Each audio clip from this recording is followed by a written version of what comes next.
ஒன்றாயிருந்த மனிதன் மனதில் குழப்பம் ஏதுமில்லை. குடும்பம், மனைவி, அண்ணன், தம்பி, கூட்டம் சிறிதும் இல்லை.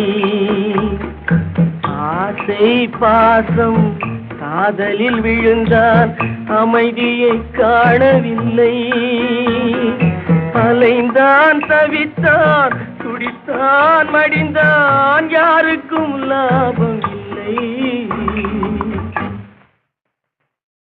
படைத்தானே படைத்தானே மனிதனை ஆண்டவன் படைத்தானே,